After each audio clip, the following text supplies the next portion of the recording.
नमस्कार विद्यार्थी मित्र मैत्रिणी। महाराष्ट्र लोकसेवा आयोगाने नुकताच 2023साठी मुख्य परीक्षा डिस्क्रिप्टिव्ह तसेच ऑप्शनल सब्जेक्ट इन्क्लूड केलेला आहे।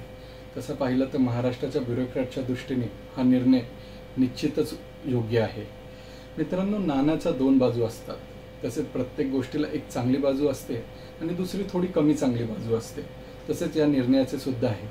चांगली बाजू म्हणाल तर या निर्णयामुळे UPSC मध्ये मराठी टक्का वाढेल, तसेच राष्ट्रीय पातळीवरील अनेक स्पर्धा परीक्षा अनेक संधी आपणासाठी खुल्या झालेल्या आहेत। आणि थोडी कमी चांगली बाजू म्हणाल तर आपल्याला आपल्या अभ्यासाची व्याप्ती वाढवावी लागेल आणि सद्य परिस्थितीत आणि सद्य स्थितीवर योग्य मार्गदर्शन करणारे थोडे कमी आहेत असं मला वाटतं। या निर्णयाचा परिणाम तुम्ही पाहाल तर फर्स्ट इयर पासून 2027 म्हणजे पुढील काळात 3 ते 4 वर्षापर्यंत जे स्पर्धा परीक्षा देऊ इच्छितात अशा पूर्ण युवकांवर हा निर्णयाचा परिणाम होणार आहे। यामध्ये 3 गट पडतात मित्रांनो। एक तर अंडर ग्रॅज्युएट म्हणजे महाविद्यालयीन विद्यार्थी, दुसरा 1 ते 2 वर्ष स्पर्धा परीक्षेचा अभ्यास करणारे आणि तिसरा गट म्हणा तर 3 वर्षांपेक्षा जास्त अभ्यास करणारे विद्यार्थी, असे 3 गट पडतात। तर पहिल्यांदा आपण अंडर ग्रॅज्युएटच्या विद्यार्थ्यांसंदर्भात बोलूया।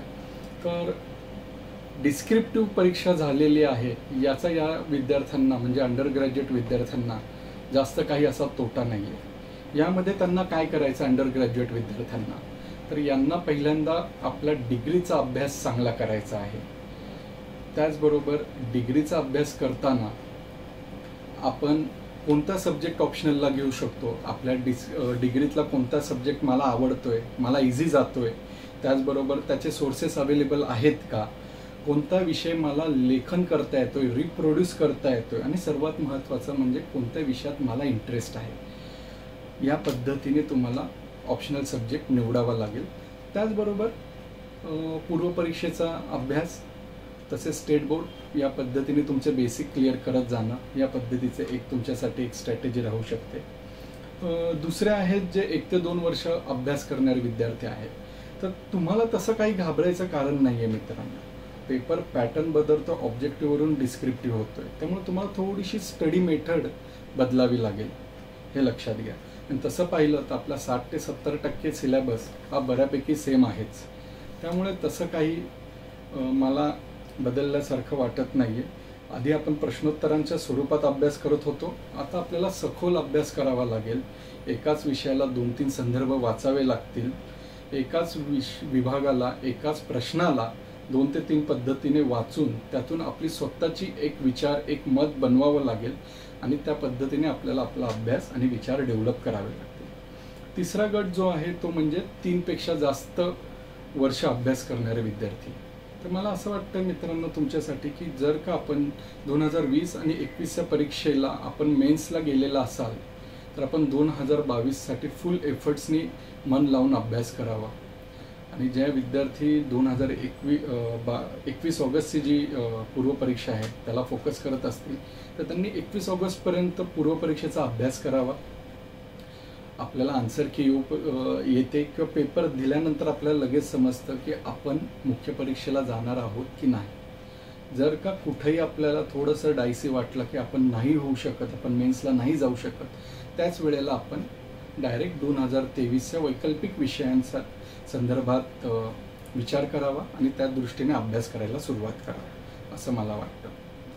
आणि जर का या 3 ते 4 वर्षापेक्षा जास्त अभ्यास करणारे काही विद्यार्थी असतील आणि 3 ते 4 अटेम्प्ट प्री देऊन सुद्धा एकदा पण क्लिअर झाली नसेल तर मला वाटतं मित्रांनो आपण पुन्हा एकदा विचार करायला हवा की आपली बैठक योग्य नाही आहे, आपली बैठक बसत नाही आहे, आपलं कॉन्सन्ट्रेशन होत नाही आहे, आपल्याला योग्य मार्गदर्शन मिळत नाही आहे का, आपण योग्य संदर्भ वाचत नाही आहे का, सर्वात महत्त्वाचं आपला स्वतःचा आता इंटरेस्ट उरलेला नाही आहे।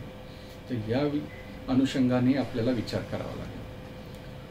पुढचा पॉईंट असा आहे मित्रांनो की मेन्स डिस्क्रिप्टिव्ह झाल्यामुळे आता नॉलेज, कंटेंट, सब्जेक्ट व्होकॅब्युलरी तसेच मराठी इंग्लिश दोन्ही भाषेची सुद्धा तसेच लेखन म्हणजेच रायटिंग प्रॅक्टिस आणि सर्वात महत्त्वाचे शुद्ध लेखन या सर्वांवर आता आपल्याला काम करावे लागणार आहे। शुद्ध लेखनासाठी म्हणाल तर मला वाटतं की वाचन, जास्तीत जास्त वाचन करा आणि चुका शोधायचे काम करा. उपयुक्तचा युग पहिला की दुसरा, दिवसातला दीप पहिला का दुसरा, याबाबत तुम्ही विचार करा. योग्य काय, त्या चुका शोधा, काय योग्य आहे ते पहा. अनेक जण म्हणतात की कंबाईनचा कट ऑफ वाढेल, कंबाईनचा कट ऑफ वाढेल. तर मला असं वाटतं मित्रांनो की या वर्षी नाही पण येत्या 2-3 वर्षात नक्कीच कंबाईनचा कट ऑफ वाढेल. कारण की 60 ते 70% MPSC म्हणजे राज्यसेवेचा अभ्यास करणारे जे विद्यार्थी आहेत ते तसेही कंबाईन देतच असतात. 2023च्या चेंजमुळे या मुलांची अभ्यास पद्धती ही जास्त सखोल होणार आहे, डिस्क्रिप्टिव्ह होणार आहे, लॉजिक डेव्हलप होणार आहे, विचार करायची क्षमता वाढणार आहे. त्यामुळे ही 60% मुलं, ही 70% मुलं जर का कंबाईनला आली तर डेफिनेटली पुढच्या 2-3 वर्षात कंबाईनचं मेरिट कट ऑफ हे 10 ते 15% वाढणार आहे. आत्ताचा अटेम्प्ट बाबत माहीत नाही, पण होय डेफिनेटली पुढच्या 2-3 वर्षात हे मेरिट नक्कीच वाढणार आहे. याचा तुम्ही विचार करावा. यानंतर सर्वात महत्त्वाचा निर्णय हा होईल मित्रांनो. तर निर्णय म्हणजे काय मित्रांनो, तर निर्णय हा कधीच योग्य किंवा अयोग्य नसतो. तो तुमच्या कष्टांवर अवलंबून असतो की तो योग्य आहे की अयोग्य आहे. त्यामुळे ऑप्शनल सब्जेक्ट कोणता घ्यायचा हा निर्णय बरोबर ठरवण्यासाठी आपल्याला योग्य मार्गदर्शन आणि सखोल अभ्यासाची पुस्तके यांची आज नको तेवढी गरज निर्माण झालेली आहे, हे ध्यानात घ्यायला हवं. वर्णनात्मक, चर्चात्मक प्रश्नांमागे आयोगाचा उद्देश काय आहे, ते प्रश्न कशा पद्धतीने फ्रेम होतात, या प्रश्नांच्या उत्तरामधून आयोगाला नेमके काय अपेक्षित आहे, या उत्तरांमधून आयोगाला उमेदवाराची कोणती क्षमता, कोणते गुण प्रतिबिंबित होणे अपेक्षित आहे, हे सर्व महत्त्वाचे असतात. आणि के सागर प्रकाशन उत्तम प्रकारे जाणतो. 40 वर्षापासून याचा अनुभव आहे. अनेक वेळेला सिलेबस चेंजचा अनुभव सुद्धा आहे. अधिकारी बनण्यासाठी आपणास कंटेंट, नॉलेज असलेले संदर्भ वाचावे लागतील. जेव्हा आपण 10 ओळी वाचू तेव्हा 5 ते 6 ओळी आपल्या लक्षात राहतील. 2 ते 3 ओळी आपण रिप्रोड्यूस करू शकतो. त्यामुळे आपल्याला 2-2, 3-3 संदर्भ वाचावे लागतील. 2-2, 3-3 वेगवेगळ्या अँगलने प्रत्येक प्रश्नाला विचार करावा लागेल, त्याचा अभ्यास करावा लागेल, त्याच्या संदर्भात आपल्याला एक मत बनवावे लागेल आणि कॉन्फिडंटली ते उत्तर मांडता यायला हवं मित्रांनो. आता परीक्षा ऑब्जेक्टिव्ह नाही आहे, त्यामुळे तुमच्या उत्तरामधून तुमचे मत, तुमचे ॲटिट्यूड, तुमचं नॉलेज आणि प्रशासकीय अधिकारी होण्यासाठी लागणारे गुण प्रतिबिंबित होणे गरजेचं आहे मित्रांनो. आणि सर्वात महत्त्वाचा विषय समजण्यासाठी, आकलनासाठी ही संदर्भ महत्त्वाचे असतात. शेवटी एवढंच सांगेल मित्रांनो की आपल्याला चक्रव्यूहातला अभिमन्यू नाही बनायचं, तर आपल्याला चक्रव्यूह भेदणारा अर्जुन बनायचा आहे, हे लक्षात घ्या. आणि मनात काही कन्फ्युजन ठेवू नका. हा निर्णय सर्वांना लागू झालेला आहे, प्रत्येक विद्यार्थ्याला लागू झालेला आहे.